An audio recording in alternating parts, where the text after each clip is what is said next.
I'm super excited to say that this morning when I stepped on the scale, I had lost. Hello, welcome back to my channel. So today I have a really exciting 1 week update on or you could just even say a 6-day update because it hasn't been a full 7. Today is day 7. Update on my keto carnivore journey.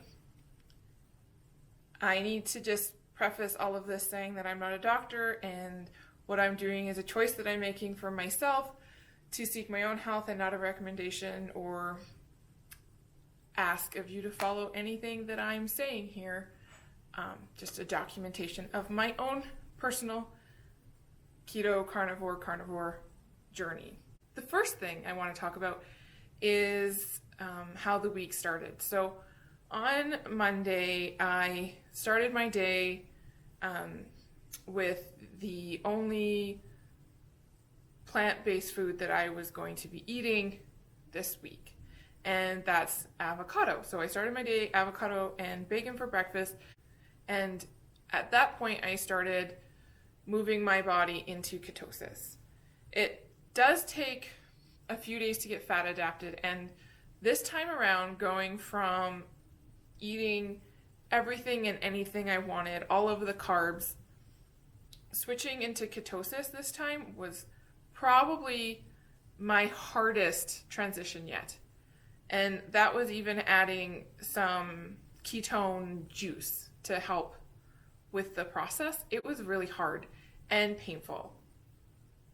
On Monday, obviously, it was okay because my body still had some stored carbohydrates to work with. But by Tuesday, my energy level was diminishing, and by Wednesday, it was not existent. I just wanted to sit on my couch and do nothing. And then Thursday, it started to get better, and each day since Thursday has been better.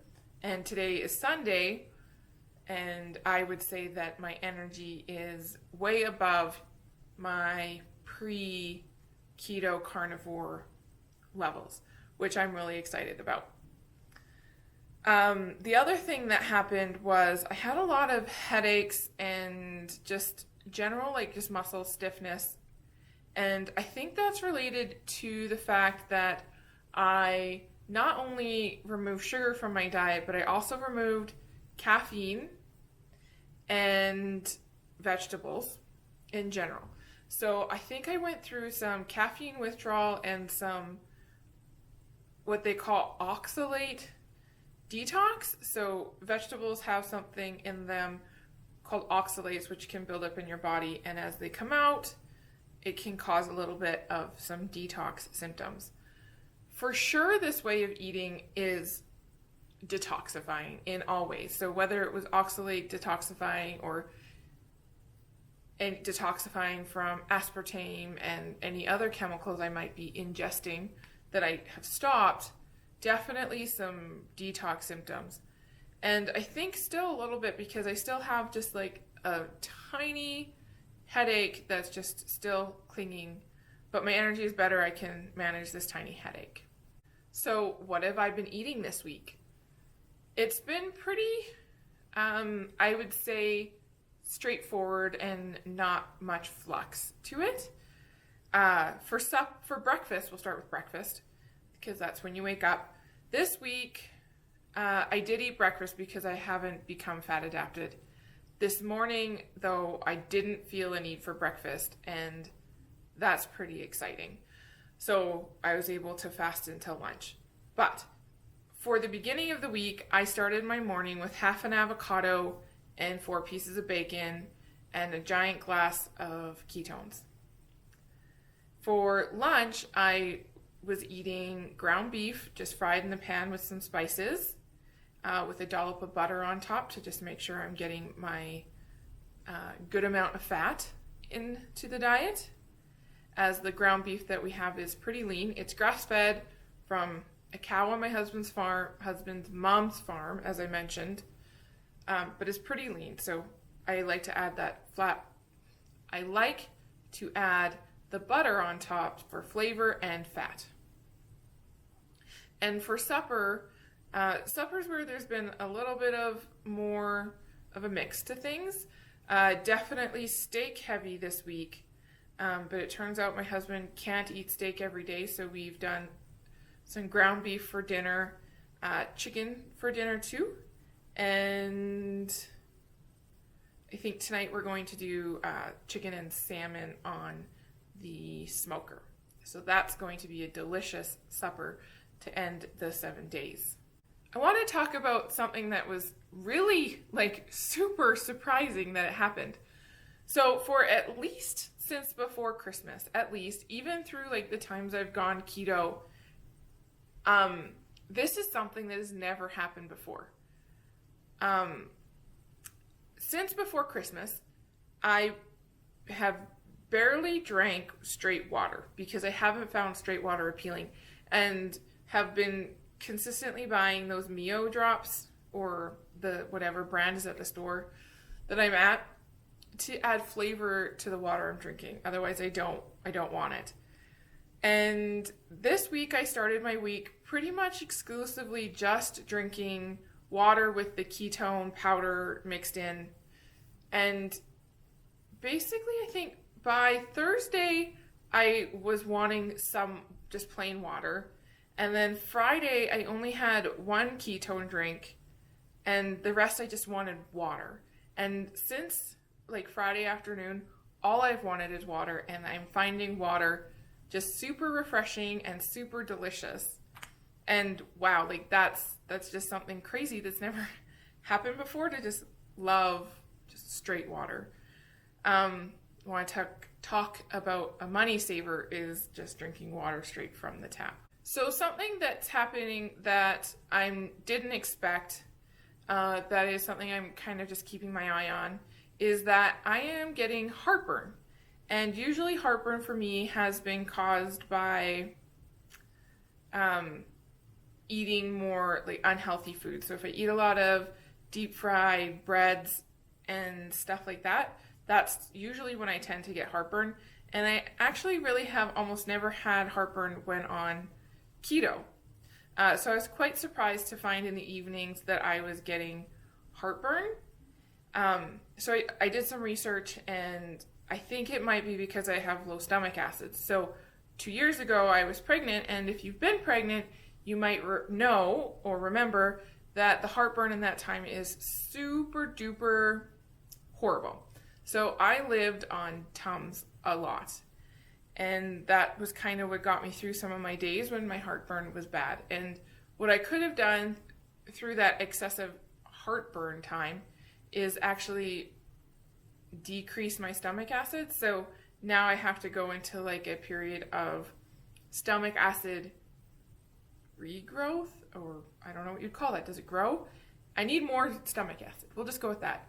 And so if tonight I still find that I have that acid reflux, I'm going to start taking just a little bit of apple cider vinegar before bed, so that I'm not being uncomfortable when I go to bed, still trying to digest some of the meat that I've been eating. Something else that's interesting is that I talked about in my last video on the diet that I was hoping to correct some of my hair loss issues.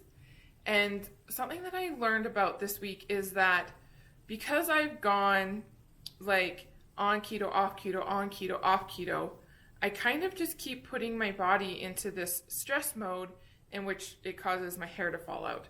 So some of this thinning might not be genetic, and it could just be because I am crash dieting, losing 25 pounds, gaining 25 pounds, losing 25 pounds, gaining 25 pounds. And how that's not healthy for your body, especially when you do it 3 or 4 times in a 12-month period. So I'm really keen to just focus on sticking with this very meat-heavy carnivore-based diet long enough to see what can happen with my hair. It might actually just fall out one more time again because I'm now in the weight loss phase. And, well, that really sucks. But oh well, this is about getting healthy, not necessarily about having perfect hair right now. But I know that as I get healthy, that hair thing will fix for me. So I guess like the moment you've all been waiting for is in this 6 days of carnivore eating, where has the scale gone? What has happened? I'm super, super excited to say that this morning when I stepped on the scale, I had lost 11.8 pounds. 6 days, 11.8 pounds. And I am still, like the ring test, I'm still holding water, which means there's still some really quick and easy weight that's going to come off over this next week. Typically, when I start like the keto diet and cleaning up my diet, it takes about 10 days for me to get to a stable weight. And at that point, then I'll start losing at the regular 2 pounds or 3 pounds a week, sometimes more, sometimes less. So although this is super exciting, it really is just about losing that like carb water weight. I guess I'm also going to insert a picture of how my face is looking after 1 week of carnivore. I feel like when I look in the mirror, again, like my double chin I was talking about, like there's just a whole lot less for me to grab and pull down. The puffiness around my cheeks and my eyes, much, much reduced. So I'm sure I'll insert now that 1 week in. If you are interested to see how the next at least 22 days of 22 days, that's only 4 weeks, and it's not February, folks. So let's call it 25 more days of carnivore, how it treats me and what happens and how my body responds. I should also say at this point, I have no desire to eat the avocado anymore, which means I guess it's no longer really keto carnivore, except for sometimes I take a shot of MCT oil. It's definitely a lot closer to carnivore now, because that's just what my body seems to be excited to eat. I probably should have said that a long time ago when I was talking about the food, what I was eating part. Oh well, here it is. Now you know. Okay, that's it. That's all. That's my update. I'll be in touch with you guys next week. Bye. No, not bye. Don't forget to like this video if you're excited about the changes that are happening here, and subscribe to my channel if you want to follow along on my journey as I improve myself and my carnivore journey. Okay, well, that's it. Everybody have a fantastic day, and I will speak to you later.